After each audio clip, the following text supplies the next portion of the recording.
Sir வணக்கம் sir. வணக்கம் அர்ஷால். விஜய் அவர்கள் வெற்றி விழா 3ஆம் ஆண்டு தொடக்கத்திற்கான 2 ஆண்டு நிறைவுக்கான வெற்றி விழாவை கொண்டாடி விட்டார். அவருடைய பேச்சு எப்படி பாக்குறீங்க? தமிழகம் முழுவதும் மக்கள் பார்வைக்கே நான் விடுறேன். சில போலிகள், மோசடிகள், பிராண்டிங் மாஸ்டர்ஸ் சொல்றதெல்லாம் மக்கள் உங்க ஏரியாவில் பார்த்துக்கிடுங்க. எத்தனை இடத்துல இவங்க சொன்ன மாதிரி 3ஆம் ஆண்டு விழாவுக்கு அன்னதானம் வழங்கி மக்களை இது பண்ணாங்க. ஏற்கனவே இவருக்கு பிறந்தநாள் விழா 234 தொகுதியிலே நடந்ததாட்டு தினத்தந்தியை பயன்படுத்தி இவர் புஷி ஆனந்த் போய் கதையை விட்டாரு. அது 35 இடம் தாண்டலைன்னு நான் சொன்னேன். நான் மீண்டும் ஏன் இதை சொல்றோம்னா, உங்க ஏரியாவில் 3ஆவது ஆண்டு விழா நடந்ததா? அப்படி நடந்தா ஒரு அரசியல் கட்சி கேண்டிடேட்டை போட்டு வாக்கெடுக்கக்கூடிய அளவுக்கு அது இருந்ததா? அப்படி எத்தனை இடத்துல நடந்ததுன்னு மக்களோட பார்வைக்கே நான் விட்டுறேன். நான் சொல்றது, அவன் சொல்றது, குப்பம் சொல்றது, சுப்பம் சொல்றதெல்லாம் நீங்க விட்டுருங்க. உங்க ஏரியாவில் நீங்களே அசஸ் பண்ணிடுங்க. பெருசா எங்கேயும் நடக்கல. சிட்டிக்குள்ள 1-2 இடத்துல போஸ்டர் போட்டான். நான் ஸ்டேட் ஃபுல்லா இன்புட்ஸ் எடுத்துட்டேன். அந்த 3ஆவது ஆண்டு விழாவில் எதுவும் சாதிக்கல. மக்களவை தேர்தலில் லெட்டர் பேடா இருந்து அசிங்கப்பட்டது. விக்கிரவாண்டி ஈரோடு கிழக்குல களத்துக்குள்ள வராம கேவலப்பட்டது. கோழை நாய் களத்தை விட்டு ஓடிட்டாங்கன்னு சீமான் விரட்டி அடிச்சது. தென் கூட்டணி ஆள் வருவான்னு சொல்லி கடைபிடித்தேன் கொள்வார் இல்லைன்னு யாரும் வராதது. இந்த 3 அவமானம் தான் 3ஆவது ஆண்டு அவங்களுக்கு கிடைச்சிருக்கு. வேற எதுவும் இல்லை. மற்றபடி விஜய் பிராண்டிங் பண்ணி ஜனநாயகம் படத்தை 500 கோடிக்கு வசூல் பார்த்துக்கலாம்னு நினைச்சாங்க. தப்பு இல்லை. தொழில ஒருத்தர் வசூல் பார்க்க நினைக்கிறது தப்பு இல்லை. அதுக்கு சோலோ ரிலீஸு, கடைசி படம், சிவகார்த்தியம் படம் வரக்கூடாதுன்னா தெற்றி திரிச்சு பலதும் பண்ணி பார்த்தாங்க. சிவகார்த்தியம் அதுல நியாயமா தான் நடக்கிறாரு. விஜய் அவருக்கு அண்ணன் தான். விஜய் அண்ணன் தான், அஜித் அண்ணன் தான், ரஜினி, கமல் படத்துல நடிச்சுட்டாரு. எல்லாருமே அவருக்கு நட்புலயத்துல தான் இருக்கிறாங்க. அதுல அவங்க தயாரிப்பு கம்பெனி பொங்கல் போட்டாங்க. பொங்கல் டேட் போட்டால்தான் இன்னைக்கு 25ஆம் நாள் பிளாக் பஸ்டர் கம்பெனி விளம்பரம் கொடுத்துருக்கிறான். அது ஹாலிடேஸ் அந்த படத்துக்கு ஒரு வெற்றிக்கு ஒரு உதவிச்சு பராசக்தி படத்துல. அப்ப யாரும் ஹாலிடே கலெக்ஷனை விரும்பத்தான் செய்வாங்க. அடுத்தாலும் சிவகார்த்தியன் ஏப்ரல் 14 பொங்கல், விஜயதசமி, தீபாவளி 4 ஹாலிடேஸ்ல 2 ஹாலிடேஸுக்கு தன் படத்தை ரிலீஸ் பண்ணணும்னு நினைக்கிறாரு. ஓகே, நீங்க அந்த ஹாலிடேஸ்ல வந்திருந்தீங்கன்னா உங்களுக்கு ஒரு 10 நாள் நல்ல கலெக்ஷன் கிடைச்சிருக்கும். அது உங்களோட கணக்கு 500 கோடி. 500 கோடி 10 நாளைக்குள்ள அடிச்சிடலாம். ஏன்னா 500 கோடி தாண்டின தமிழ் படங்கள் எந்திரன் 2.0, அது லியோ, ஜெயிலர், தென் இது கூலி. இதுல கூலி 2 ஒரு டைரக்டர் மெரிட் தான். கூலிக்கும் டைரக்டர் மெரிட் பிளஸ், லியோவுக்கும் டைரக்டர் மெரிட் பிளஸ். இப்போ டைரக்டர் மெரிட் இல்லாமலே நீங்க உங்க தோல்ல சுமந்து ஜெயிலர் ரஜினி தோல்ல சம்பந்த மாதிரி நீங்க ஒரு படத்தை கொடுக்கணும்னு ஆசைப்பட்டீங்க. நியாயம்தான். ஆனா படமே ரிலீஸ் ஆக முடியாத அளவுக்கு நீங்க ஆயிட்டீங்கன்னா உங்களோட அரசியல் நடவடிக்கைகள் தவறு, வன்மம், காழ்ப்புணர்ச்சி கொண்டது. நீங்க கிறிஸ்தவர் என்பது ஒன்றும் பெரிய மேட்டர் இல்லை. அது திரையுலகத்துல கிறிஸ்தவரானவங்களை தான் இந்துக்களை ஏத்துக்கிட்டாங்க. சல்மான் கானை ஏத்துக்கிட்டாங்க, ஷாருக் கானை ஏத்துக்கிட்டாங்க, அமீர் கானை ஏத்துக்கிட்டாங்க. அமீர் கானோட நடிப்பு திறமை பெருசு. ஷாருக் கான் ஒரு பெரிய சரிஸ்மாட்டிக் ஹீரோவாட்டு கருதப்படுறாங்க. ஆனா உங்களை ஏற்ற மக்களை நீங்க ஏமாளிகள் ஆட்டும் இழிச்சை வரலன்னு நினைச்சிடக்கூடாது. இந்துக்களின் மானத்தை, இந்த நாட்டின் மானத்தை, இந்தியர்களின் மானத்தை, RSSின் மானத்தை, பாஜகவின் மானத்தை காப்பாத்தினது மோடி. நீங்க ஒரு நாட்டுப்பற்று இருந்ததுன்னா சோனியா காந்தி கிட்ட இருந்து இந்த நாட்டை 3ஆவது முறை சோனியா காந்தி கையில நாடு போகாம காப்பாத்தினது மோடின்னு ஒரு இந்தியரா நீங்க வேற வேற வேற ஆங்கில அவங்கள நான் சொல்ல வரல. ஒரு இத்தாலி பெண்மணி 3ஆவது முறையும் இந்த நாட்டுல மக்கள் அபிமானத்துல பெற்று அவ சொல்லி அந்த அம்மையார் சொல்ற ஆளு பிரேமிஸ்வரன் இவருடைய நிலைமையை மாத்தினவர் மோடி. அவரை நீங்க கொள்கை எதிரின்னு சொன்னது மிகப்பெரிய தவறு. அது ராகுல் காந்தியோட தொங்கு சதையா, ஒட்டுண்ணியா, ஊதுகுழலா? என்ன ராகுல் காந்தி அவங்க சஞ்சய் காந்தி பிளைட் ஆக்சிடென்ட் பண்ணது வாரிசு அரசியலுக்கு சிவில் பைலட்டா இருந்து எல்லா சிவில் பைலட்டும் ராணுவத்துக்கு வரும்போது நாட்டுப்பற்றோட ராணுவத்துக்கு வராத ராஜீவ் காந்தி வாரிசு அரசியலுக்கு வரலையா? போபல்ஸ் ஊழல் பண்ணலையா? நேஷனல் கராட்டில் பணத்தை ஆட்டையை போடலையா? எமர்ஜென்சி கொண்டு சட்டத்தை மீறி ஆட்சி செய்யலையா? சோ நீங்க அந்த தரப்புக்கு ஒரு தீய சக்திக்கு, மக்களால் புறக்கணிக்கப்பட்ட ஒரு சக்திக்கு நீங்க தமிழ்நாடுங்கிற அடிப்படையிலும் இந்தியாவுக்குள்ள மீண்டும் ராகுல் வர்ணங்கிற உங்களுடைய பேராசையிலும் ஜான் ஆரோக்கியசாமியின் துர்போதனையிலையும் நீங்க தூய சக்தி ராகுல் காந்தியையும் தீய சக்தியாட்டு மோடியையும் கருதி கொள்கை எதிரின்னு சொன்னீங்க. அதோட பலனை ஜனநாயகம் அனுபவிக்கிறீங்க. 8ஆம் தேதி நியூஸ் 18 சொன்னேன், இது சசிகலா ட்ரீட்மெண்ட் தான். எடுத்து பாருங்க நியூஸ் 18 8ஆம் தேதி. அப்போ அதுல வந்த அங்க வந்த டிபேட்டர்ஸ் கூட சொன்னாங்க, மார்னிங் ஷோ தான் தடுக்கப்படும், மற்ற ஷோ ஓடிடும், இது விஜய்க்கு பிளஸ் தான், பெருசா போகணும். இன்னைக்கு வர ஜன கண்முழிச்சு பார்க்கல. உங்க தப்பு தானே, வரும்போது பொதுவா தானே வரணும்.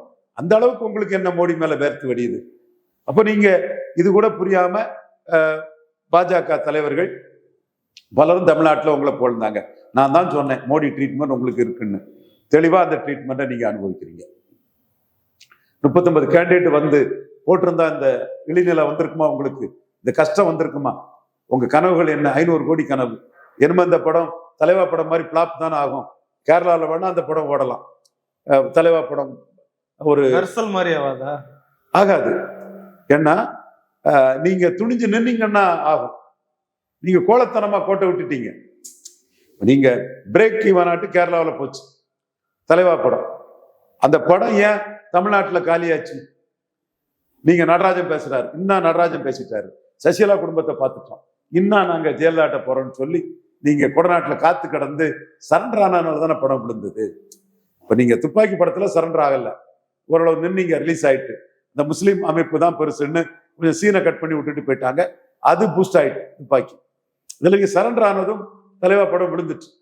இப்பவும் நீங்க இதுல ஹீரோவா நின்னா ஜனநாயகம் படம் வந்து அது ஒரு பிளஸ்ஸா இருக்கும். நீங்களே சோரம் போய் சொதப்பலா போய் அந்த சசிகலா ஜெயலலிதா சசிகலா தரப்பு கிட்ட விழுந்த மாதிரி மோடி கிட்ட விழுந்த மாதிரி இன்னைக்கு சென்சார் போர்டு விஷயத்துல பேச முடியாம ஊமையா உங்களுக்காக சீமான் கூட பேசினாரு. இது உங்களுக்கு வெக்கமா இல்ல, கேவலமா இல்ல, அசிங்கமா இல்ல, அருவருப்பா இல்ல? சீமான் கூட ஜனநாயகம் படத்துக்கு ஏதோ பேசினாரு, ரிலீஸ் ஆகணும் அதுக்குன்னு. என்ன நீங்க அரசியல் பண்றீங்க? தலைவா படத்துக்கு நீங்க அப்படி தடாலடின்னு கமிழ்ந்தடிச்சு விழுந்த மாதிரி ஜனநாயகம் படத்துலயும் விழுந்து போய் கிடக்குறீங்க. மக்களுக்கு தெரியுங்க யாரங்க ஏமாத்த முடியும். கிறிஸ்டின் மக்களுக்கும் தெரியும், முஸ்லீம்களுக்கும் தெரியும், பாஜக எதிர்ப்பாளர்களுக்கும் தெரியும்.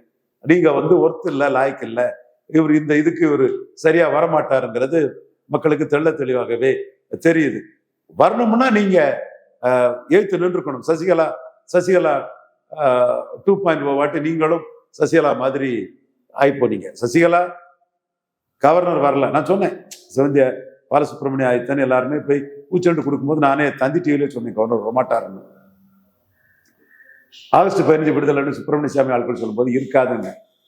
சாக்கடை ஜலம்னாலும் வீடு தீப்பெட்டி எறியும் போது அதை கொண்டு அணைக்கணும்னு குருமூர்த்தி மோடியே பிரைம் மினிஸ்டர் கேண்டிடேட்டா ப்ரொஜெக்ட் பண்ணுவார் சொல்லும்போது நானும் சொன்னேன் வாய்ப்பு இல்லைங்க மோடி இன்பிசி அலைன்ஸ். இன்னைக்கு பத்மாவதி மில்ஸ் வழக்கில் அவங்க மேல எஃப்ஐஆர். நீங்க அவங்க பாணியிலேயே திமுக எதிர்ப்புன்னு இன்னொரு சசிகலா தான் விஜய். வெக்கமா இல்ல? பார்த்தா சிரிக்க மாட்டான், கேவலமா பேச மாட்டான், அசிங்கமா பேச மாட்டான். இப்படி அடி வாங்கிக்கிட்டு எதிர்வினை ஆற்ற முடியாத அளவுக்கு இருக்கிறீங்க. ஏதோ ஒரு போலியா பொய்யா ஆதாரத்தை கொடுத்து ரமேஷன் ஒரு பையனை விட்டுட்டு ஆதாரங்களை காட்டிய, இது என்ன ஆதாரத்தை காட்டினீங்க? உங்களுடைய இயலாமே அந்த இடத்துக்குள்ள காட்டினீங்க. ரஜினிகாந்த் ஆனஸ்டா திரும்பி போயிட்டாரு. இதை எதிர்க்க முடியலன்னா திரும்பி போக வேண்டியதுதானே? மோடி உங்களை அடிக்கிறத எதிர்க்க முடியலன்னா மோடிக்கு எண்ணத்தை நிறைவேற்றிட்டு நான் திரும்பி போயிடுறேன், ஆளை விட்டுருங்க. என்ன நீங்க ராகுல் காந்திக்கு ஆதரவாளர்னு அடிக்கிறீங்க, உங்க கண்ணுல பட்டா விட மாட்டீங்க, சசிகலா ட்ரீட்மெண்ட் தான் உங்க ஆளு ஆர்டி சொல்லிட்டாப்புல, தமிழ் மண்ணுல ஆர்டி தெளிவா சொல்லிட்டாப்புல, இன்னும் என்னென்னலாம் குறி வச்சு ஸ்கெட்ச் போட்டு காலி பண்ண போறீங்களோ, இதை மீறி என்னால நிற்க முடியல. மீறி நின்னா நீங்க லீடர் ஆயிடலாம். நான் மறுக்க வரல. இப்ப நீங்க சசிகலாவுக்கே நான் சொன்னேன், தினகரனை ப்ரொஜெக்ட் பண்ணி நின்னா லீடர் ஆக முடியும்னு சொன்னேன். துஷ்யந்த் சௌதாலா மாதிரி தினகரனை நீங்க ப்ரொஜெக்ட் பண்ணா லீடர் ஆக முடியும்னு சொன்னேன். நீங்க ப்ரொஜெக்ட் பண்ணல, அப்போ எப்படி லீடர் ஆக முடியும்? அப்போ இன்னொரு சசிகலா 2.0. சசிகலா தவறு என்ன? நடராஜன் தவறு தான் சசிகலாவுக்கு தவறு. சசிகலாவை நான் குறை சொல்லல, அவங்க ஜெயலலிதா உயிர் தோழி, ஸ்டாச்சர் உள்ளவங்க. விஜயும் பெரிய டான்சர், சிங்களரும் விஜய்க்கு டான்ஸை பாராட்டுறான், கேரளாவிலையும் விஜய் டான்ஸை கொண்டாடுறான். ஆனா நீங்க தமிழ்நாட்டுல ஒரு முதுகெலும் பெற்ற கோழைத்தனமான ஒரு தலைவராட்டு ஜனநாயக இவ்வளவு பாதிப்பையும் கூட எய்த்து பேச முடியாத இருக்கும்போது உங்க ரசிகன் அனுதாபப்படுவான். ஆனா உள்ளுக்குள்ள இவ்வளவு தானடா பீஸ் போன பல்பு பிஞ்சி போன பாய ஆயிட்டார, நம்ம தலைவர்னு வெக்கப்படுவான், வேதனைப்படுவான். சாட்டை துரைமுருகனுக்கு அதிரடி தாக்குதலை உங்களால தாக்கு பிடிக்க முடியல. ஏன்னா உங்கள்ட்ட போல்ட்னஸ் இல்லை, சுயநலம், சந்தர்ப்பவாதம், ஜெயலலிதாவை அட்ஜஸ்ட் பண்ணி தலைவா படத்தை ஓட வச்சா போதுங்கிற பிழைப்புவாதம். அதே மாதிரி இதுல நீங்க பிழைப்புவாதியா இருக்கிறீங்க. அப்படி இருக்கக்கூடியவங்க பிழைக்கிற வேலையை பார்க்கணும். மதவெறி என்னத்துக்கு உங்களுக்கு? இப்போ இன்னைக்கு சந்தியான்னு ஒரு ஜேர்னலிஸ்ட், ஒரு பரபரப்பான ஜேர்னலிஸ்ட், ஒரு பிரபலமான ஜேர்னலிஸ்ட், இந்த நேஷனல் அந்த இதுல இருக்கிறாங்க. அவங்க உங்க மதமாற்ற அரசியல்ல நீங்க எப்படி மிஷினரி பொலிட்டிக்ஸ்லன்னு உங்களை லிங்க் பண்ணி அடிக்கிறாங்க. எனக்கு அதுல அது சும்மா விசாரணை நடக்குது. மத்திய அரசு ஃபாரின் பணம் என்னென்னலாம் விசாரணை நடக்குது. நாமளே அது கவனக்குறைவா இருக்கக்கூடாது. ஜேபிஆர் குழுமம் வராங்க, அதுல ஏதாவது பின்னணி இருக்கிறா, ஜேசிடி பிரபாகரா அவரு அந்த மாதிரி இல்லை. ஸோ என்னென்ன பின்னணிகள்லாம் நீங்க இருக்குதாங்கிறத பார்க்கணும். ஃபெலிக்ஸ் ஜெரால்டு இந்த கூட்டங்கள்லாம் என்ன நோக்கத்துல இருக்குன்னு பார்க்கணும்னு சொல்லும்போது அதுல சில விசாரணைகளும் சில இதுகளும் சந்தியா ரவிசங்கர் ஒரு நல்ல ஒரு ஜேர்னலிஸ்ட், அவங்க அந்த சகோதரி ஒரு ஆர்டிகிள் எழுதியிருக்கிறாங்க. ஸோ இதுக்குள்ள நான் வெளிப்படையா நான் பாக்குறது என்னன்னா, ஏன் 39 கேண்டிடேட் போடல? ராகுல் காந்தியை காப்பாத்துறதுக்கு அப்படியா உங்களுக்கு வேர்த்து வடிக்குது? அவர் என்ன புத்தரா புரிதரா? அவங்க பார்ட்டி எமர்ஜென்சி கொண்டு வரலையா? அவங்க அப்பா போபர்ஸ்ல ஊழல் கொண்டு வரலையா? அவங்க சித்தப்பா செத்ததும் அப்பாவை கொண்டு வாரிசு அரசியல் பண்ணலையா? இப்ப இவ்வளவுக்குள்ள கேடு கட்டத்தனமா அந்த குடும்பத்துக்கு தொங்கு சதையா ஊதுகுழலா ஒட்டுண்ணியா ஏன் இருக்கிறீங்க? அவரு ஒரு தோத்து போய் தோல்வியை மறைக்கிறதுக்கு ஒரு ஓட்சோரின்னு ஒரு ஊர்வலம் போறாரு. அதுக்கு போய் ஏங்க கண்டனம் தெரிவிக்கிறீங்க? அவரு உங்களை மதிக்கல, நீங்களா போய் வலிய போய் நிக்கிறீங்க. காங்கிரஸ் வரணும்னு உங்க அப்பா பேசுறாரு. கார்த்திக் சிதம்பரம் இதை தான் பயன்படுத்திக்கிட்டு நீ வேணா என் மகனை சிஎம்ஆ சொல்லுவான்னு நீங்க போய் காங்கிரஸ் கிட்ட விழுறீங்க. காங்கிரஸை பற்றி உங்க கொள்கை பரப்பு ஏதோ செயலாளர் இவரு நாஞ்சில் சம்பத்து பேசுறாரு. அது உங்களுக்கு தானே பழகினோம். அப்ப காங்கிரஸ் தானே டிமாண்டா ஏத்துறீங்க. நீங்க பல நிரூபிக்காத உங்களை காங்கிரஸ் ராகுல் காந்தி போட்ட ட்விட்ல கூட மோடி ஜனநாயகத்துக்கு எதிராக இருக்காங்க மாதிரிதான் போட்டாரே தவிர அவர் உங்க படம் தாவேக்க விஜய்க்கு படம்னு போடலையே. அப்போ பல நிரூபிக்காத உங்களை மதிக்கலையே. ஃபார் எக்ஸாம்பிள் 117 நீங்களும் காங்கிரஸும் 2.5 வருஷம் ஒரு கூட்டணி போறீங்க. எதுவும் பேச்சு நடந்த மாதிரி எதுவும் இல்லை. ஒரு உதாரணத்தை சொல்றேன். உங்க அப்பா பேசியிருக்கிறாரு, உங்க கொள்கை பரப்பு செயலாளர் பேசியிருக்கிறாரு. சோ நீங்க தான் காங்கிரஸ் நோக்கி போறீங்க. தாவேக்கா கூட்டணின்னு காங்கிரஸ்காரன் எவனும் பேசல. அவன் திமுக கூட்டணியில தான் பேசிட்டு இருக்கான், திமுகக்குள்ள தான் அவன் இருந்துட்டு இருக்கிறான். 117 போனாலும் காங்கிரஸ் கூட அவ்வளவு தொகுதிகளிலையும் விசில் சின்னம் நிக்கலாமே. அப்படித்தானே எலெக்ஷன் கமிஷன் உங்களுக்கு செக் வச்சு கொடுத்துருக்குது. விசில் உங்க சின்னம் இல்லையே. இது ரெட்டையில எடப்பாடிக்கு சின்னம், அவர் ஒத்த கையெழுத்து தான். உதயசூரிய ஸ்டாலினுக்கு சின்னம், விவசாயி சீமானுக்கு சின்னம், தினத்தந்தி சிவந்தி பாலசுப்ரமணியத்தை கற்ற எழுதணும் ஐயா. ஒரு நாடார் தலைவர் ஆயிட்டான்னு பொறாமப்படக்கூடாதியா, எழுதணும் கற்ற. உண்மையை தான் நான் சொல்றேன். சோ இந்த இடத்துக்குள்ள உங்க விசில் சின்னமே உங்க சின்னமா இல்லை. காங்கிரஸ் 117 அந்த இடத்துக்குள்ள விசில் நிக்கலாம். இந்த உண்மை யாருக்கும் தெரியாது. ஏதோ விசில் விஜய்க்கு கொடுத்த சிம்பல் மாதிரி, ரெட்டால மாதிரி, உதயசூரிய மாதிரி விசில் நின்று ஆதவர்ஜுனா பெரிய பீலா விட்டுட்டு இருக்கிறாரு. பட் ஒண்ணு சொன்னாரு, என்ன அவரு அடிச்சாரு, கரெக்டா 214 தனித்தனி சின்னம்னு சொன்னேன், அப்படி இல்லாம பண்ணிட்டேன்னு ஆதவர்ஜுனா சொன்னாரு. சோதர ஆதவர்ஜுனாவோட அந்த சாதனையை நான் பாராட்டுறேன். அது கமலஹாசனுக்கே டார்ச் லைட் 214 கொடுத்துட்டாங்களே. அவர் டார்ச் லைட் போடாத இடத்துல இன்னொருத்தர் டார்ச் லைட்ல நிக்கலாம். அதுதான் இந்த 2 சிம்பலோட இது. கமலஹாசனும் விஜயும் சிம்பிள் மேட்டர்ல ஒண்ணு. நீங்க விஜய்க்கு சிம்பிள் கிடைச்சிட்டுங்கிறத பெருசா சொல்லி நான் சொன்னதை வச்சு அடிக்கிறீங்க. அதுக்கு தேர்தல் ஆணைய சட்டத்துல இடம் உண்டு என்றாலும் விசில் உங்களுக்கு நீங்க நிக்கிற தொகுதிகளை தந்துட்டாங்க. நிக்காத தொகுதிகள் வேற கட்சி, கூட்டணி கட்சி 117 தொகுதியில காங்கிரஸ் 117 தொகுதியில விசில் நிக்கலாம். அப்போ உங்களை வச்சு காங்கிரஸுக்கு ஓட்டே வராது. 117 தொகுதியில் உங்களை வச்சு காட்டுக்கு ஓட்டு வர, உங்க சின்னத்தை இன்னொரு தான் நிக்கலாம். இந்த சிக்கல் பிக்கல் பிடுங்கல் எல்லாம் நீங்க 2024 39 கேண்டிடேட் போட்டு சீமான் மாதிரி ஒரு 8 விழுக்காடு ஓட்டை தாண்டி போயிருப்பீங்கன்னா வருமா? தேவையா? வீட்டுக்கு வீடு ஒரு விஜய் இருக்காரா? சிஎம்ஏ போய் நடராஜத்துல தட்டை எடுக்கணும், அவரே விசில் தான் சொல்லுவார். வீட்டுக்கு 2 ரஜினிகாந்த் இருக்காங்க, வீட்டுக்கு ஒரு விஜய் இருக்கிறாங்க, வீட்டுக்கு ஒரு அஜித் இருக்காப்புல, வீட்டுக்கு ஒரு சிவகார்த்தியன் இருக்காப்புல. வீட்டுக்கு ஒரு சிவகார்த்தியன் ரொம்ப யங்ஸ்டரா இருப்பாங்க. சோ வீட்டுக்கு ஒருத்தர் இருந்தா ஓட்டு போடணும். இப்போ அது பறையர் சமூக வீடுன்னு வச்சுடுங்க. பறையர்களுக்கு 5 விழுக்காடு இடஒதுக்கீட்டை உயர்த்தி கொடுக்கணுங்கிறத நீங்க சொல்லணும். பஞ்சமநில மீட்புக்கு சீமான் மட்டுமில்ல நானும் இருப்பேன்னு சொல்லணும். ஆதித்தமிழர் வெல்லாது மீதி தமிழர் வெல்ல முடியாதுன்னு சொல்லணும். அது சொல்லாம வீட்டுக்கு வீடு உனக்கு ஓட்டு போட்டு உனக்கு ஈரம் மண்ணு ஏற்கட்டி சாம்பலமா கிடைக்கும். அவன் சீமானுக்கு ஓட்டு போடுவான்னா நமக்காக நிற்கிறான். பறையர் தேவேந்திர குல வேளாளருக்கு 5 விழுக்காடு வாக்கு இடஒதுக்கீடை உயர்த்தி கொடுக்கணும்னு சொல்றான். அருந்ததியர் அவனுக்கு கலைஞர் நமக்கு இடஒதுக்கீடு தந்தாரு, நம்ம கலைஞரை தெய்வமா வணங்குறோம். உதயசூரியனுக்கு 100 விழுக்காடு ஓட்டு ஈரோடு கிழக்குல போட்டோம். முதல்ல 80 விழுக்காடு போட்டோம். சீமான் நம்ம எதிரி வந்ததுனால 100 விழுக்காடு போட்டோம்னு அவன் 100 விழுக்காடு அருந்ததியர் சமூக சகோதரர்கள் உதயசூரியனுக்கு போட்டு கலைஞருக்கு நன்றி உணர்வை காட்டுறாப்புல. நீங்க கலைஞர் கொடுத்தது சரின்னு சொல்லுங்க, அல்லது சீமான் சொல்றது தப்பு அல்லது சரின்னு சொல்லுங்க. முடிவே எடுக்கலன்னா அருந்ததியர்கள் ஏமாளிகளா, பறையர்கள் ஏமாளிகளா, தேவேந்திர குல வேளாளர்கள் ஏமாளிகளா? எவன் இங்க அரசியல் அரங்கத்துல ஏமாளி? நீங்க திருநெல்வேலி ஆணவ படுகொலை பற்றி ஒரு வார்த்தை சொல்லல. தேவேந்திர குல வேளாளர் உங்களுக்கு ஏன் ஓட்டு போடணும்? நீங்க பட்டியல் வெளியேற்றத்தை பற்றி மூச்சு விடல, ஏன் போடணும்? தமிழ்ல இருந்து வந்ததான் தெலுங்கு மலையாளம் கன்னடம்னு சீமான் சொல்றாரு. நீங்க உங்க படம் இன்னும் நடிப்பீங்க, 1.25 வருஷத்துக்கு பிறகு இன்னொரு படம் நடிப்பீங்க. உங்க டான்ஸுக்கு இன்னைக்கு சிங்களரும் மதிக்கிறான், மலையாளியும் மதிக்கிறான். அப்ப தமிழிலிருந்து வந்ததுதான் தெலுங்கு மலையாளம் கன்னடம்னு சீமான் சொன்னது நீங்க சொன்னீங்கன்னா உங்க படம் ஓடாது. நாளைக்கு நீங்க படம் நடிப்பீங்க, அது சும்மா போய் சொல்றீங்க கடைசி படம்னு. அப்ப நீங்க இது கடைசி படம் இல்லை, எனக்கு தமிழ்நாட்டுலதான் அரசியல்னு சொன்னா ஆமா தமிழ்ல இருந்து வந்ததுதான் தெலுங்கு மலையாளம் கன்னடம், சீமான் அண்ணன் சொல்றது சரிதான்னு சொல்லுங்க. அப்போ அதுல ரெட்ட வேஷம் தானே போடுறீங்க, லாப அரசியல் சுயநல அரசியல் தானே பண்றீங்க. சோ உங்களோட நடவடிக்கைகள் மூலமா நான் சொன்ன இன்எலிஜிபிள், இன்காம்பிட்டன்ட், மண் குதிரை, சாண்ட் போனி, மண் குதிரைங்களை நிரூபிச்சுட்டு இருக்கீங்க. அது மீண்டும் மீண்டும் நிரூபிச்சுட்டு இருக்கீங்க. இந்த 3வது ஆண்டு விழா எங்கேயும் பெருசா சுரத்தோட நடக்கல தமிழ்நாட்டுக்குள்ள. நீங்க பிரைவேட் ஏஜென்சி ஒண்ணு போட்டு ஜான் ஆரோக்கியசாமி சொல்ற நம்பாதீங்க, ஆதவர்ஜுனா சொல்றதை நம்பாதீங்க. உங்களை இழுத்து களத்துக்குள்ள வச்சாதான் அவனுக்கு ஓடும். இதுதான் சரத்குமார நான் விஜய் ப்ரோ இத பாத்துக்கிடுங்க ப்ரோ என்னோட அறிவு நாணயத்தையும் சகாதேவ மாதிரி யாருக்கும் நல்லதை சொல்லுங்கிறதையும் பார்த்துடுங்க ப்ரோ. திருமங்கலத்துல கண்டஸ்ட் பண்ணாண்டா, திருமங்கலத்துல கண்டஸ்ட் பண்றது சைனைட் சாப்பிட்டதுக்கு சமம்னு சரத்குமார்கிட்ட சொன்னேன், ராதிகாட்ட சொன்னேன், எர்ணாவூர் நாராயண்கிட்ட சொன்னேன், ஜேபி கிட்ட சொன்னேன், தென் கரு நாகராஜன்கிட்ட சொன்னேன், எல்லாத்துக்கிட்டையுமே சொன்னேன். எல்லாரும் ஏத்துக்கிட்டாங்க. இதுல மருதவளராஜ் தான் கடைசியில சொன்னான், அண்ணே அவங்க முடிவு பண்ணிட்டாங்க, வேண்டாம் அண்ணே சண்டை வந்துடும், உங்களுக்கும் சரத்குமாருக்குள்ள நட்பு கட்டுறோம்னே, நீங்க இதோட நிறுத்திவிடுங்கன்னு என்னாப்புல.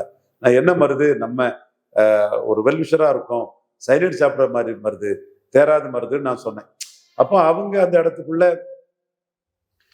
களத்துல சரத்குமாரை இழுத்து விட்டாங்க. ஏன்னா இழுத்து விட்டுனாதான் சரத்குமார் சில கோடிகளை செலவழிப்பாரு, கோடிகளை செலவழிச்சாதான் அதை வாங்கி கொள்ளையடிச்சுட்டு போறாங்கன்னு சொல்ல விரும்பல. தங்களுக்கு வேண்டியவனுக்கு கொடுத்து ஒரு தலைவரா அந்த பணத்துல உருவாக முடியும். அவனுக்கு கொள்ளையடிச்சுட்டு போகணும்னு நோக்கம் இல்லை. அப்போ அந்த பணம் பெர்குலேட் ஆனாதான் அவனுக்கு அதுல 4 பேர் ஆதரவாளர்கள், அண்ணன் சின்ன அண்ணன் வாழ்க, அதெல்லாம் ஓடும் அவனுக்கு. அப்போ நின்னாதான் லாபம் நினைக்கிறவன் ஜான் ஆரோக்கியசாமியும் ஆதவர்ஜுனாவும் நின்னாதான் கிடைக்கிற ஓட்டை நம்ம நாளைக்கு சுருட்டிட்டு போலான்னு ஆதவர்ஜுனா நினைப்பாப்புல. ஜான் ஆரோக்கியசாமி நின்னாதான் அவனுக்கு பணம் அடுத்த இன்ஸ்டால்மெண்ட் நீங்க கொடுப்பீங்க. அப்ப 2 பேரும் அவங்க சொல்லினத்துக்கு நிற்கிறாங்க. நான் இதுவரை உங்களை பற்றி சொன்னது எல்லாமே கரெக்ட் ஆயிருக்கு. இதுவரை நான் உங்களை பற்றி சொன்னது எல்லாமே கரெக்ட் ஆயிருக்குது. 39 போட சொன்னேன், போடல நீங்க. ஆனா பாராட்டுறேன் விஸ்வகர்மா சமுதாயத்தை சேர்ந்த சகோதரர் புசி ஆனந்த ஒரு சமூக நீதி பார்வையில விஸ்வகர்மா பரவலா இருக்கக்கூடிய ஒரு தமிழ் சமூகத்தை நீங்க அவர் வேற தெலுங்கர்னு வேற பதவி பார்த்துட்டு இருக்காங்க, அது எனக்கு தெரியல. எனிவே ஒரு விஸ்வகர்மா, எனக்கு அவர் தெலுங்கரா இருந்தாலும் எனக்கு பிரச்சனை இல்லை. அவர் விஸ்வகர்மா சமுதாயத்தை சேர்ந்தவரை பொதுச் செயலாளரை போட்டதை உங்களை நான் மனசார பாராட்டுறேன். ஆனா நீங்க இன்னைக்கு தெள்ள தெளிவா பார்க்க வேண்டிய விஷயம், அவர்கிட்ட நான் சொல்லியும் உங்ககிட்ட சொல்லியும் 39 போடாதனால நீங்கள் உங்களுக்கு வெட்டு செல்லாத நேட்டு லெட்டர் பேடுன்னு உங்களை அவமானமா கிண்டல் பண்றான். 39 போட்டிருக்கணும். அதுல உள்ள சதி திட்டத்தை மோடி புரிஞ்சுக்கிட்டு உங்களை அடின்னு நொறுக்கிறாரு. உங்களோட உயிர் நாடியான படத்தை காலி பண்ணிட்டாப்புல. தலைவா பட ரேஞ்சுக்கு தான் நம்ம உங்களுக்கு இது இருக்கும். நீங்க போல்டா நிற்காததுனால. கேரளாவில் பிரேக் ஆன் ஆன படம் தமிழ்நாட்டில் அவுட். உங்க ரசிகனுக்கே நான் சொல்றது உண்மைன்னு தெரியும். அடுத்தால விஜயகாந்த் மாதிரி போல்டா நின்னுங்க, ஜாதி கட்சியோட கூட்டணி கிடையாதுன்னு சொல்லுங்கன்னு நான் சொன்னேன். நீங்க கூட்டணி ஆட்சியில பங்குனீங்க, ஒருத்தன் கூட இன்னும் வரல. அடுத்து நீங்க விக்கிரவாண்டியில போலீஸ் ஸ்டேஷனை மீறி நின்னுங்கன்னு சொன்னேன். நீங்க போலீஸ் ஸ்டேஷனை பயந்து களத்தை விட்டு ஓடிட்டீங்க. இந்த 3 தப்பையும் பண்ணின நீங்க ஜனநாயகனோட உங்களோட பாதிப்பை எதிர்கொள்ள முடியாத நீங்க 50 கேண்டிடேட்டுக்கு மேல உங்களுக்கு இல்லைன்னு சொன்னேன். 214 இடத்துல உங்களுக்கு அன்னதானம் வழங்கலைன்னு சொன்னேன்.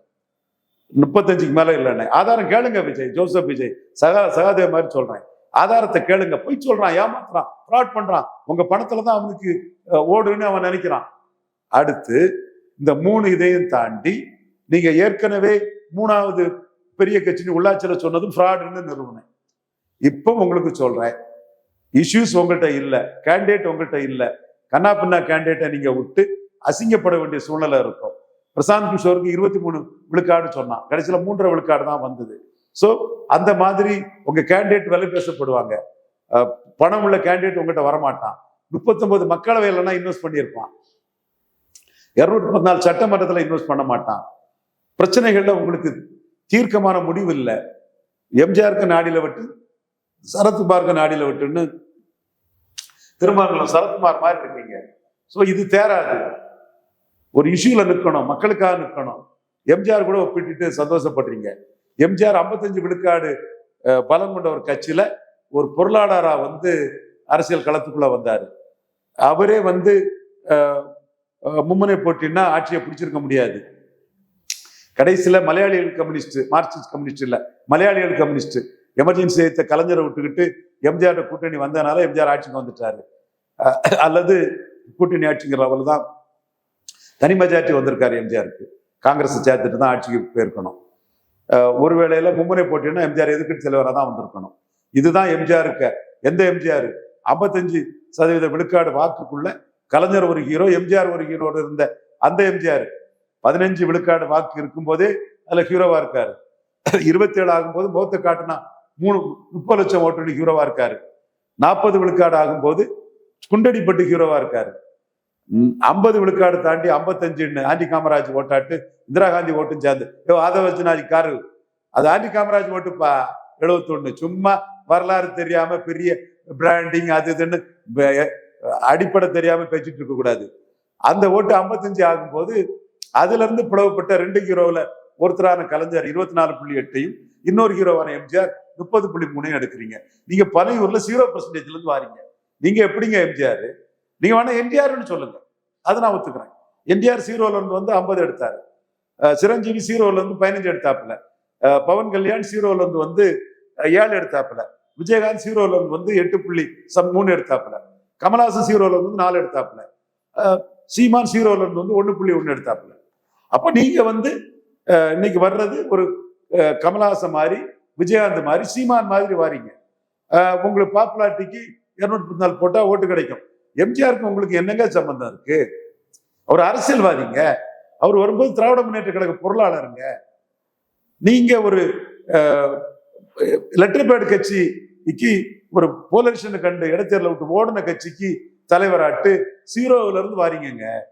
இதுதான் ஆதாரத்தை காட்டினா ரமேஷ். என்னைய ஆதாரத்தை காட்டினா நீ 0% வாரீங்கிற உண்மைய அவனால சொல்ல முடியல, உங்களால சொல்ல முடியல. எந்த தேர்தலில் நின்னீங்க? அப்ப ஒரு புது கட்சி 0 விழுக்காடுல இருந்து வாரீங்க. எம்ஜிஆர் கூட ஒப்பிடுறதுக்கு உங்களுக்கு அருகதை கிடையாது, கிடையாது. வைகோ திமுக இருந்து வந்தாரு, ராமதாஸ் 0ல இருந்து வந்தார். அதுதான் நம்ம பார்க்கணும். விஜயகாந்த் 0ல இருந்து வந்தார், கமலஹாசன் 0ல இருந்து வந்தார், சீமான் 0ல இருந்து வராரு. நீங்க 0ல இருந்து தான் வாரீங்க, பனையூர்ல இருந்து தான் வாரீங்க. அப்போ ஒரு கட்சி பொருளாதாரம் எம்ஜிஆர் கூட பேசல, என்ன இருக்கு? சரி, எம்ஜிஆர் மேட்டர் பார்ப்போம். அதுவும் சீமாண்ட பல்ப் வாங்குறீங்க. நீங்க விஜயகாந்த் எம்ஜிஆர் சொல்லி ஒரு 1.5% ஓட்டு வந்திருக்கும். கருப்பு எம்ஜிஆர்னு ஜெயலலிதாவே பதறினாங்க. Reflected glory of MGR Jayalalitha பதறினாங்க. எம்ஜிஆர்னு பதறினாங்க. சோவே அதை கிண்டல் பண்ணியிருந்தாப்புல ஜெயலலிதாவை. அதே மாதிரி கமல்ஹாசனுக்கு எம்ஜிஆர் சொல்லி மலையாளி, மேனன், உருது, முஸ்லீம், கொஞ்சம் லிங்குஸ்டிக் ஓட்டெல்லாம் வந்திருக்கும். எம்ஜிஆர் கமல்ஹாசனுக்கு சௌராஷ்டிரா ஓட்டு வரும் மதுரைக்குள்ள. தேவர்மனுக்கும் உருமாட்டிக்கும் முதுகுளத்தூர்லையும் உசிலம்பட்டியிலையும் ஆண்டிப்பட்டியிலையும் மேலூர்லையும் 1 விழுக்காடு ஓட்டு தான். படத்தை பார்த்தாங்க, அது வேற விஷயம். இன்னும் கமல்ஹாசன் எனக்கும் பஞ்சாயத்து முடியல. ஐஎன்ஏல இருந்து மைக்ரேட் ஆனவங்க போனாங்களா, இங்க இருந்து ஆள் அனுப்புனாங்கன்னா கமல்ஹாசன் அதில் ஆனஸ்டா சொல்லணும். பட் அவருக்கு உள்நோக்கம் கிடையாது. ஒரு நல்ல கலைஞர், டெசல்ட்ரி அவுட்லுக்ல தான் அதை சொல்லியிருப்பாரு. எனிவே அந்த பஞ்சாயத்து வேற போடுது. ஆனா அந்த வாக்குங்கிறது கமல்ஹாசன் சென்ட்ரிக்கா டீனர்லயும் மயிலாப்பூர்லயும் 15 விழுக்காடு வாக்கு வந்தது. இங்க வந்து வாக்கு இல்லை. எம்ஜிஆருக்கு அப்படி இல்லை. திமுக ஸ்பிளிட்ல 30 விழுக்காடு வாக்கு வந்தது. திமுகவே இல்லாத கிள்ளியூர்ல எம்ஜிஆருக்கு 3 விழுக்காடு ஓட்டு. திமுகவே இல்லாத ஓசூர்ல எம்ஜிஆருக்கு 9 விழுக்காடு ஓட்டு. இது புரியணும். எம்ஜிஆர்ங்கிறது பாக பிரிவினை. திமுகவில் ஸ்பிளிட். அவர் நடிகரா இருக்கலாம், அவர் திமுகவில் ஒரு முக்கிய தலைவரா ஸ்பிளிட் ஆனார். நீங்க 0% ஓட்டுல இருந்து வந்துகிட்டு எம்ஜிஆர்னு உங்களை சொல்றதுல என்ன லாஜிக் இருக்கு, என்ன அர்த்தம் இருக்குது? அதுல வேற சீமான் இன்னொரு ஆங்கில உங்களை அடிச்சு தவிர்க்கிறாரு. நடக்க முடியாம எம்ஜிஆர் ஊண்டுகோலை எடுத்துட்டு வர்றாருன்னு அடிச்சு ஜாதிவாரி கணக்கெடுப்புல எம்ஜிஆர் வண்ணார் நாவிதர் குயவருக்கு அநீதி பண்ணிட்டாரு, முத்திரையர் யாதவர் செங்குத்தருக்கு அநீதி பண்ணிட்டாரு. பரவலா வாழக்கூடிய தமிழ் சமூகங்களுக்கெல்லாம் 40 ஆண்டுகளா எம்ஜிஆர் மலையாளி மேனன் எவ்வளவு தெரிஞ்சுக்கோங்கிற இதுல ஜாதிவாரி கணக்கெடுப்பு நடத்தாதது அநீதிங்கிறாரு. எம்ஜிஆர் ஊழல் பெருச்சாளிங்கிறாரு. சாராயவாரிகளை கல்வி தந்தை ஆக்குனாருங்கிறாரு. முல்லைப்பெரியார் இதை வந்து உரிமையை மலையாளிக்கு விட்டு கொடுத்துட்டாரு, மலையாளி எம்ஜிஆர் வாங்கி அடிக்கிறாரு. அதுக்கு அதையும் தாண்டி தமிழ் மீடியத்தை காலி பண்ணிட்டாருங்கிறாரு. ஐயோ எம்ஜிஆர் அடின்னு நொறுக்கிறாருங்க. ஓகே, அவரு எம்ஜிஆர் நொறுக்கிறது ஒரு வாரப்பத்திரிகையில் ஒரு மலையாளிக்கு வருத்தமா தான் இருக்கும், ஊடகத்துல ஒரு மலையாளிக்கு வருத்தமா தான் இருக்கும். அதை பற்றி அவர் கவலைப்படலை. நீ ஏன் ஓட்டர் இல்லடா போடா அப்படிங்கிற பாணிக்கு அவர் அடிக்கிறாரு. எம்ஜிஆரே அடிக்கிறாரு. தமிழ் மண்ணில் எம்ஜிஆர் வந்து புனித பிம்பம் கிடையாது, ஊழல் பெருச்சாளிங்கிறாரு. சாராயவாரிகளை கல்வி தந்தை ஆக்குறாருங்கிறாரு. அப்ப இதுக்காக எம்ஜிஆர் ஆதரிக்கிறேன்னு கேட்கிறாரு. அப்ப எதுக்கு எம்ஜிஆர் நீ எடுக்கிறங்கிறது பதில் சொல்லணும். பதில் இல்லையே. அப்ப சீமான் இந்த இடத்துக்குள்ள வேலுப்பிள்ளை பிரபாகரன் அவருக்கு உதவுனதுக்காக எம்ஜிஆரை நான் வணங்குறேங்கிறாரு. யாழ்ப்பாணத்துல எம்ஜிஆருக்கு சிலையெல்லாம் வச்சிருக்கிறாங்க அந்த தமிழர்கள். சோ அந்த ஒரு புள்ளியில மட்டும் சீமான் அடிக்கிறாரு. மற்ற ஊழல் ஜாதிவாரி கணக்கெடுப்பு நடத்தாதெல்லாம் அதுல எல்லாத்தையும் நொறுக்கி எடுக்கிறாரு சீமான். சோ இந்த இடத்துக்குள்ள கமல்ஹாசன் எம்ஜிஆர் ஆட்சின்னு சொல்லும்போது எம்ஜிஆர் ஊழல் பெருச்சாளின்னு சொன்ன சீமான் 8.2 இருக்கிறாரு. நீங்களும் வேற வழி இல்லாம எம்ஜிஆரை ஊண்டுகோலா எடுத்துட்டு வாரீங்க. அதுவே உங்களை வீழ்த்திடும். உங்களுக்கு அப்ப லீடர்ஷிப் குவாலிட்டி இல்ல, துணிச்சல் இல்ல, உங்களை நம்பி நிற்க முடியல. சீமான் தன்னை நம்பி நிற்கிறாரு. ஃபார்ச்சூன் ஃபேவர்ஸ் தி பிரேவ். தன்னை நம்பி 214 போடுறாரு. உங்களுக்கு நிற்க முடியாம கடைவிருத்தியன் கொள்வார் இல்லைன்னு கூட்டணிக்கு வா வா வா, திருமாவளவன் வாரியா வா, நீ என்ன சீஃப் மினிஸ்டரா சொல்லிட்டாரு. சீமான் வாரீங்களா, நீ என்ன சீஃப் மினிஸ்டரா சொல்லிட்டாப்புல. காங்கிரஸ் வாரியானா சிதம்பரம் அதுலயும் ஸ்கெட்சி போட்டு எஸ் ஏ சந்திரசேகருக்கு வார்த்தையை வச்சுக்கிட்டு நீ தானப்பா வார ஆசைப்படுற, அதனால ஏமானுசியமா சொல்லுன்னு சிதம்பரம் கேட்கிறாரு. சோ அப்ப உங்களுக்கும் அதுக்கான துணிச்சல் இல்லை, விஜயகாந்துக்கு துணிச்சல் இல்லை.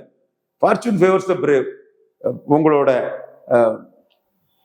ஜனநாயக படத்துக்கே உங்களால குரல் கொடுக்க முடியலன்னா தலைவா படத்துல உங்களை படத்தையே தமிழ்நாடு மக்கள் காலி பண்ண மாதிரி இந்த படத்தையும் உங்களை காலி பண்ணிடுவான். பிரேக் யுவனாட்டு மற்ற ஸ்டேட்ல அரசியல்வாதியா உங்களை பார்க்காத ஸ்டேட்ல வேணா படம் ஓரளவு ஓடலாம். இந்த ஸ்டேட்ல தலைவா கதி தான் ஜனநாயகத்துக்கும். எதுக்குனுங்க போல்டா நிற்கணுங்க, அல்லது வரக்கூடாது. முதல்ல இருக்கும் அது இருக்குன்னு சீமான் சொன்னதை நக்கல் அடிக்க கூடாது. இப்ப தெரியுது இல்ல, ரவீந்திர சாமி சகாதேவ மாதிரி கருத்து சொல்லுவான்னு விஜய் ரசிகர்கள் அவன் அண்ணன் தம்பி தான். அவன்கிட்ட நான் கேட்கிறேன், நான் சொன்னது உண்மையா பொய்யா? நானே வந்து 35 இடத்திற்கு மேல உண்ணாவிரதம் நடக்கலாம் போது திடீர்னு அப்புன்னு கொடுத்த அந்த தம்பியை பாராட்டுறேன். ஈசிஆர் சரவணனை பாராட்டுறேன். பழனினி ஒரு தம்பி பேரெல்லாம் கிடக்குது, அவனோட பாராட்டுறேன். நம்ம 4 பேருக்கு உணவு கொடுக்கறத வந்து மனசார பாராட்டுவோம் நம்ம. அதே மாதிரி ஜெயலலிதா தாம்பரம் கல்லூரி இதுல விஜய் நலத்திட்ட உதவியை கெடுத்தது ஜெயலலிதா கொடூரம், தப்பு. தலைவா படத்தை ஜெயலலிதா இது பண்ணும்போது விஜய் கரெக்டா அதை ரியாக்ட் பண்ணியிருக்கணும். இப்பவும் ரியாக்ட் பண்ணாதது அவருக்கு இமேஜ் லாஸ். மக்கள் அவரை தலைவராட்டை ஏத்துக்க மாட்டான், ஒரு வியாபாரியா தான் பார்ப்பான், வியாபார அரசியல் பண்ண வந்தவனா தான் பார்ப்பான். நீங்க தலைவனா இருக்கணும்னா அதை சென்சார் போர்டு பண்றது தவறு, சர்டிபிகேட் கொடுத்துக்கிட்டு இப்ப நீங்க இது பண்ற தவறு, நீங்க போர்க்கொடி தூக்கி இருக்கணும். சென்சார் போர்டுல என்ன சொல்றாங்கன்னா இந்துக்களுக்கு விரோதமா நிறைய செய்திகள் இருக்குது, ஓமனு போட்டு வில்லனா காட்டுறதா சொல்றாங்க, அதுல ராணுவம் சம்பந்தப்பட்ட இது இருக்குன்னு சொல்றாங்க. எப்படியும் ரிவிஷன் கமிட்டிஸ் போகும்போது அப்படி ஜனநாயகத்தை வந்து போஸ்ட்மார்ட்டம் பண்ணி தான் கொடுத்து அனுப்புவான். நிறைய விஷயங்கள் போய் நன்றி சார்.